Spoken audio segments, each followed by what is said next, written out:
সকলকে ওয়েলকাম। আজকে বিশ্বকর্মা পুজো। আজকে নতুন একটি ব্লগ আপনাদের জন্য এনেছি। দেখতেই পাচ্ছেন গাড়িটা পরিষ্কার করছি। গাড়িটা পরিষ্কার করার কারণও রয়েছে। আগের দিন পরীক্ষা দিতে গেছিলাম কৃষ্ণনগরে, বৃষ্টির মধ্যে ভিজে পুরো গাড়িটা ভিজে গেছিল এবং কাদা ছিটে ছিল চারিদিকে প্রচুর। তো এই জন্য আমি সেদিনকে বাড়িতে ফিরেই গাড়িটাকে ভালো করে ধুয়েছি। সার্ফ দিয়ে বলছি কি শ্যাম্পু দিয়ে ধুয়েছি।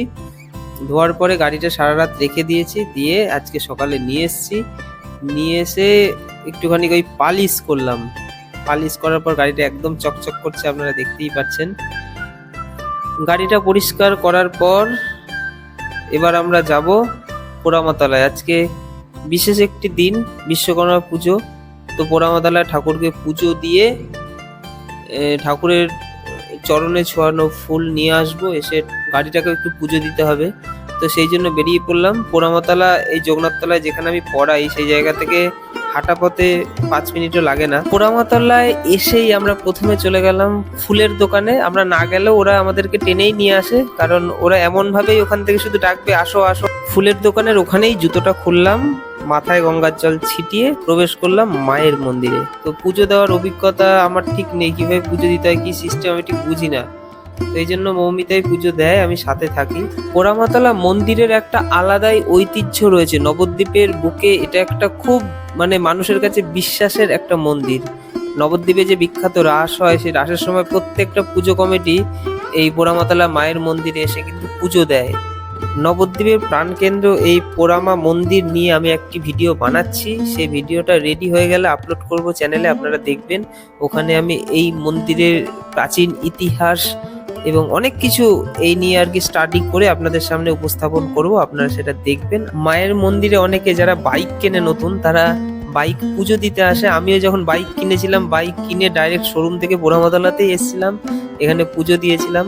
আমি আর আমার গাড়িটা নিয়ে এই ভিড়ভাট্টার মধ্যে পোড়ামাতলায় আসিনি, এখান থেকে মায়ের চরণের ফুল নিয়ে বাড়িতেই পুজো দেব।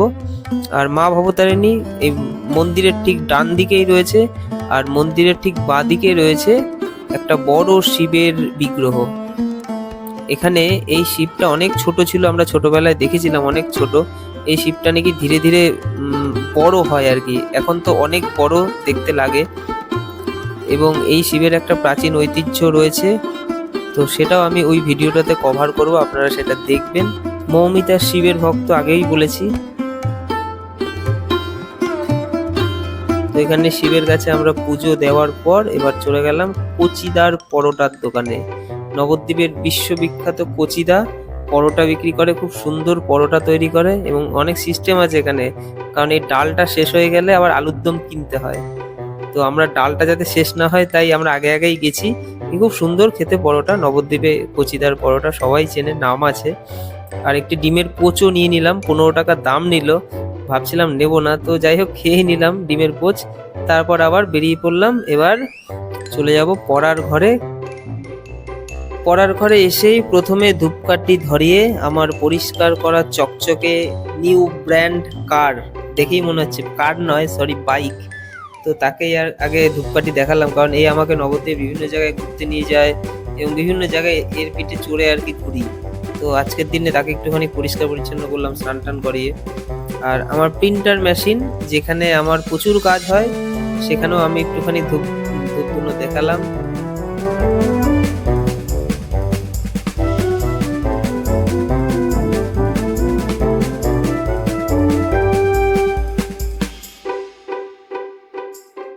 পোড়ামাতলার মায়ের মন্দির থেকে সিঁদুর যেটা নিয়ে এসেছি, সেটা আর কি গাড়িতে ছুঁয়ে দিলাম।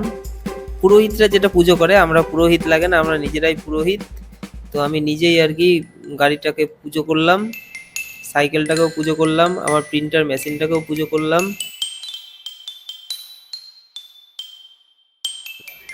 আমার আজকের এই ছোট্ট ব্লগটি আপনাদের কেমন লাগলো অবশ্যই কমেন্ট করে জানান। আর চ্যানেলে যদি নতুন হন, চ্যানেলটাকে সাবস্ক্রাইব করুন, পেজটিকে ফলো করুন, আর লাইক করুন, অনেক অনেক শেয়ার করুন। সবাই ভালো থাকবেন। আপনাদের সাথে এরকম বিভিন্ন ছোটোখাটো ব্লগ, আমার লাইফস্টাইল নিয়ে আমি হাজির হব।